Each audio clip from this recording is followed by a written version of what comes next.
India versus west Indies രണ്ടാം test മൂന്നാം ദിനം അവസാനിക്കുന്ന സമയത്ത് ഇന്ത്യക്കെതിരെ വെസ്റ്റ് ഇൻഡീസ് ഒരു ചെറുത്തുനിൽപ്പ് നടത്തിക്കൊണ്ടിരിക്കുകയാണ് എന്ന് പറയാം. ആദ്യ ഇന്നിങ്സ് അവർ പുറത്തായി, പക്ഷേ രണ്ടാം ഇന്നിങ്സിലാണ് അവർക്ക് ആ ഒരു പ്രതീക്ഷയുടെ ചെറുത്തുനിൽപ്പ് കാണാൻ സാധിക്കുന്നത്. ആദ്യ ഇന്നിങ്സിൽ ഇന്ന് തുടങ്ങുന്ന സമയത്ത് 144 എന്ന് പറയുന്നൊരു ഭേദപ്പെട്ട നിലയിലായിരുന്നു. നമ്മൾ ഇന്നലെ അത് സംസാരിച്ചിട്ടുള്ളൊരു കാര്യമാണ്. പക്ഷേ പെട്ടെന്ന് തന്നെ ഷായ് ഹോപ്പ് ഔട്ടായിപ്പോയി, പിന്നെ ടെവിനും ഔട്ടായിപ്പോയി. 164 6 എന്ന് പറയുന്നൊരു നിലയിലെത്തി. അതിനുശേഷം 175 8 എന്ന് പറയുന്നൊരു നിലയിലേക്ക് എത്തി. പെട്ടെന്ന് തന്നെ കൂപ്പ് കുത്തുമോ എന്നൊക്കെ പ്രതീക്ഷിച്ചെടുത്തുനിന്നാണ് പിന്നീട് വാലറ്റത്തിലെ രണ്ട് പാർട്ണർഷിപ്പും കാരി പെറി ഫിലിപ്പും അതുപോലെ ജേഡൻ സീൽസും ഫിലിപ്പും തമ്മിലുള്ള രണ്ട് പാർട്ണർഷിപ്പുകളാണ് ഒരു തരത്തിലെങ്കിലും 248 എന്ന് പറയുന്നൊരു ഭേദപ്പെട്ട നിലയിലേക്ക് അവരെ എത്തിക്കാനായിട്ട് സാധിച്ചത്. പക്ഷേ അവർക്ക് ഈ ഒരു സ്കോർ നേടിയെടുത്തെങ്കിലും ഫോളോ ഓൺ ഒഴിവാക്കാൻ സാധിച്ചിട്ടില്ല. വീണ്ടും ബാറ്റ് ചെയ്യേണ്ട ഒരു അവസരം വന്നു എന്നുള്ളതാണ് രണ്ടാം ഇന്നിങ്സിൽ. എന്താണെങ്കിലും ഇന്നത്തെ ബോളിംഗ് ഹീറോ കുൽദീപ് യാദവ് തന്നെയാണ്. ആദ്യ ഇന്നിങ്സിൽ ഇന്നലെ ഒരു വിക്കറ്റ് നേടിയെങ്കിൽ ഇന്ന് 4 വിക്കറ്റ് നേടി 5 വിക്കറ്റ് ഹോൾ അദ്ദേഹം സ്വന്തമാക്കുന്നു.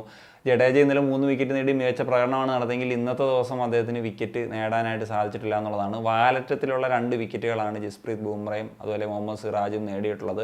അങ്ങനെയാണ് 248 ഓൾ ഔട്ടായി പോകുന്ന ഒരു സാഹചര്യം വെസ്റ്റ് ഇൻഡീസിനുണ്ടായത്. ഫോളോ ഓൺ ഒഴിവാക്കാതെ രണ്ടാം ഇന്നിങ്സിൽ വീണ്ടും ബാറ്റ് ചെയ്യാൻ ഇറങ്ങിയിട്ടുള്ള വെസ്റ്റ് ഇൻഡീസിൻ്റെ ആദ്യത്തെ വിക്കറ്റ് ചന്ദ്രപോളിൻ്റെ വിക്കറ്റ് പെട്ടെന്ന് തന്നെ നഷ്ടമായി. സിറാജിൻ്റെ പന്തിലാണ് ഔട്ടാകുന്നത്. അത് ഗില്ലിൻ്റെ ഒരു ബ്രില്യൻ ക്യാച്ചിലൂടെയാണ്. അന്നേരം ടീം 17 എന്ന് പറയുന്ന നിലയിലേക്കാണ്, 17-1 എന്ന് പറയുന്ന നിലയിലെത്തി.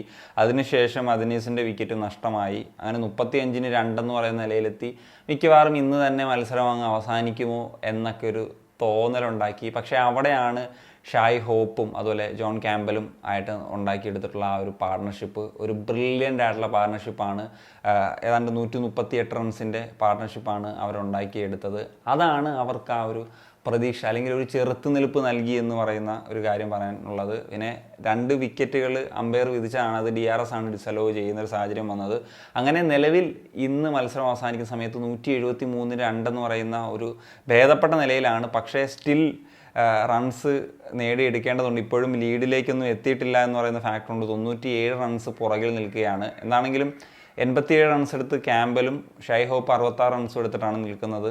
രണ്ടുപേർക്കും 60+ സ്ട്രൈക്ക് റേറ്റ് ഒക്കെ അവകാശപ്പെടാനുമുണ്ട്. വെസ്റ്റ് ഇൻഡീസിൻ്റെ പ്രതീക്ഷ എന്ന് പറഞ്ഞു കഴിഞ്ഞാൽ മാക്സിമം ഒരു ഡ്രോ നേടിയെടുക്കുക എന്നുള്ളതാണ്. ആ ഡ്രോ നേടിയെടുക്കണമെങ്കിൽ നാളെ മുഴുവൻ നിന്ന് ബാറ്റ് ചെയ്ത് മറ്റന്നാളും വേണമെങ്കിലൊക്കെ ബാറ്റ് ചെയ്യേണ്ട ഒരു സാഹചര്യമൊക്കെ വരും. അതെങ്ങനെ അവർ പിടിച്ചു നിൽക്കുന്നു എന്നുള്ളതാണ്. കാരണം ഇപ്പോഴും 97 റൺസിന് പുറകിലാണ്. അവർ നാളെ മുഴുവൻ ബാറ്റ് ചെയ്താലും മാക്സിമം ഒരു 350 റൺസൊക്കെ എടുത്തേക്കാം. 350 റൺസ് എടുത്തു കഴിഞ്ഞാൽ പോലും ഈ പറഞ്ഞതുപോലെ 97 റൺസ് വീണ്ടും കുറവാണല്ലോ, ട്രയൽ ചെയ്യാൻ ഉണ്ട്. അപ്പം ആ സാഹചര്യത്തിൽ ലാസ്റ്റ് ഡേ ഒരു 300 സ്കോർ എന്നൊക്കെ പറഞ്ഞു കഴിഞ്ഞാൽ ഇന്ത്യക്ക് അത് മാനേജ് ചെയ്യാൻ പറ്റുന്നതേ ഉള്ളൂ. അതുകൊണ്ട് തന്നെ വിക്കറ്റ് പോകാതെ മാക്സിമം ചെറുത്ത് നിൽക്കുക എന്ന് പറയുന്നൊരു ഫാക്ടറാണ് വെസ്റ്റ് ഇൻഡീസിനെ സംബന്ധിച്ചിടത്തോളം മുൻപിലുള്ളത്. അതിനോടൊപ്പം റൺസും നേടിയെടുക്കുക എന്ന് പറയുന്നൊരു ടാസ്ക്കാണ്. എങ്ങനെ അതിനെ ഫേസ് ചെയ്യുമെന്നുള്ളത് അറിയത്തില്ല. മിക്കവാറും ഇന്ത്യക്ക് തന്നെയാണ് കൂടുതൽ ജയസാധ്യത ഈ ഒരു മത്സരത്തിലുള്ളത്. അത്ഭുതങ്ങളൊന്നും സംഭവിച്ചില്ലെങ്കിൽ ഇനി ഈ ഒരു പാർട്ണർഷിപ്പ് നാളത്തെ ഒരു തുടക്കത്തിൽ തന്നെ നഷ്ടപ്പെടുത്താൻ തന്നെയായിരിക്കും ഇന്ത്യ ശ്രമിക്കുന്നുണ്ടാകുക. ആ ഒരു പാർട്ണർഷിപ്പ് ബ്രേക്ക് ആയി കഴിഞ്ഞാൽ പിന്നെ ഒരു പാർട്ണർഷിപ്പ് അതേപോലെ ഉണ്ടാക്കി എടുക്കാൻ കഴിയുമോ എന്ന് പറയുന്നൊരു ഫാക്ടറും ഇങ്ങനെയൊക്കെയുള്ള പല ഫാക്ടേഴ്സ് അവിടെ നിലനിൽക്കുന്നു എന്നുള്ളതാണ്. So that's it guys. അപ്പം എന്തൊക്കെയാണ് നിങ്ങളുടെ ഒരു എക്സ്പെക്ടേഷൻസ് തീർച്ചയായിട്ടും കമ്പോസ് ചെയ്യാൻ